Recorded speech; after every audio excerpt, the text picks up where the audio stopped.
So the first question to address is, why would you build a pool light? And there's two reasons in this particular case. The first, let me address, is the price point of a pool light. Shown on the screen now is the simple pool light. I've used this before on one or two pools. $284 US, and that's a 50-foot cord, and that's not really what you need for the particular project. That would have required a 100-foot cord minimum. The next picture, you see what again a 50-foot cord is $390 essentially US. This is without shipping. Well, that one is free shipping, taxes, anything else. 100-foot cord is $446. It is amazingly ridiculous the prices these things go for. I mean, it's really, in the first one, it's 3 LEDs. What the hell?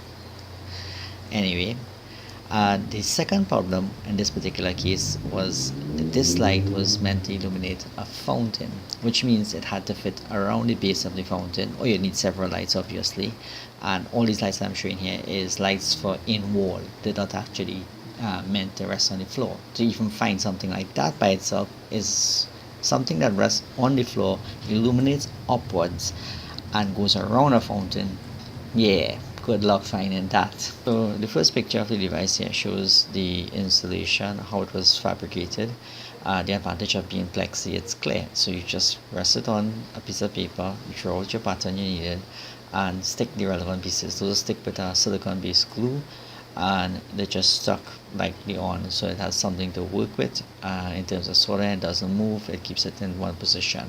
So the next picture now shows it finished. The installation is complete. I've put in the silicone, I've put in the bolts. Those are stainless steel bolts, obviously can't put anything else in water.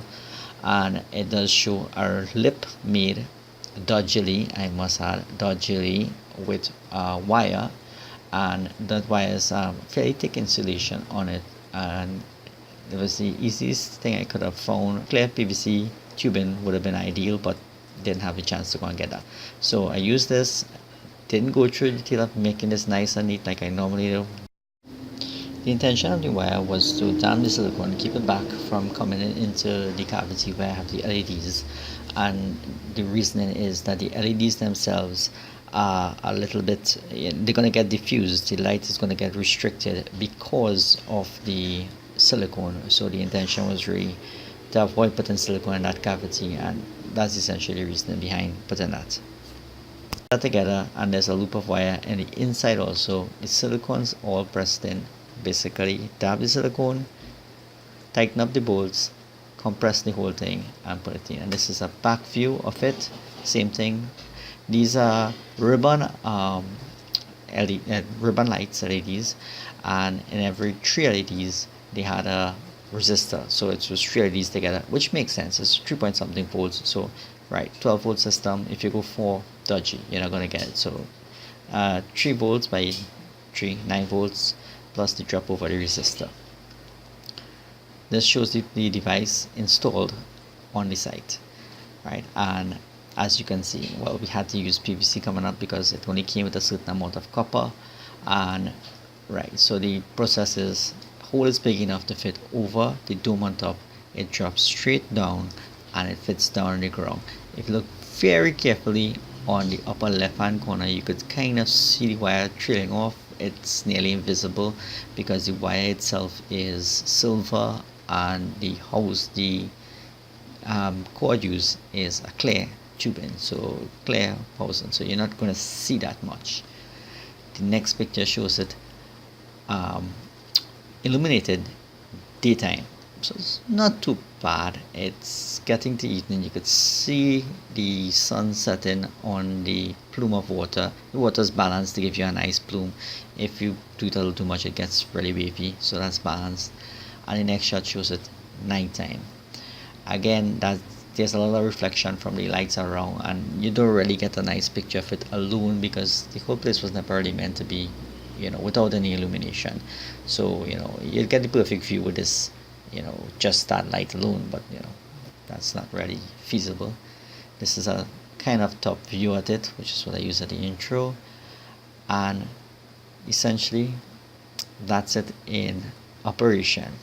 It lasted 2 days before the water soak in and destroyed the entire thing. The LEDs essentially electrolysis with the copper, and the resistor points where it joined on right by the joint with the solar already, and the resistors were there. We have a lot of corrosion. Almost 2 years after, I managed to dig this up. So let me just take a look.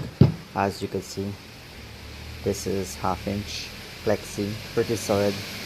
um, could have been done better. It was working 6 or 7 days a week, whole day, and then doing a much more complicated electronic design board, which I will show one day. This was just in the spare time in between, so trying to get this perfect was just not on the cards. Anyway, the design, which I've described before, again, the little piece here is missing, which is the wire that I used, and the internal wire is still there, you could see it. And just document, I've chopped up everything here, just documenting how bad it is. Water got in, and as you can see, corroded completely the contacts, so some of them just failed because of corrosion. And this is the extent. This is how easily silicone, let me see, this is still stuff on here, right? One piece, hold on. So we got some bond in here, right? We got some bond in here. Now this was cleaned with alcohol and properly cleaned, with just the contact being pulled off at the time just before, then cleaned with alcohol.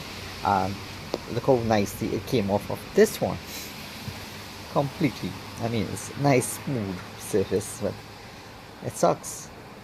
Some places it's held. Look at this, it's not coming off here. It's pretty good here. So I don't know, it's not that explainable. Look how easily it's coming out from here. A little bit of force and it's coming out. So I would have thought this made sense, putting the silicone all around and around the bolt holes, so obviously if the water comes in, it doesn't have a chance of going. Bolting it down with that compression, putting some force between that lip, and a compression on this would have basically kept the water from coming in. This here, again, theoretically a good connection, but it looked like the failure point was here. This side just didn't hold, and the entire top surface didn't hold. So yeah, lessons learned. Silicone does not hold to many substances, contrary to popular belief. But contrary to my belief, at least. I really assumed that it would have held good to this, and it did in some places, and it didn't in others.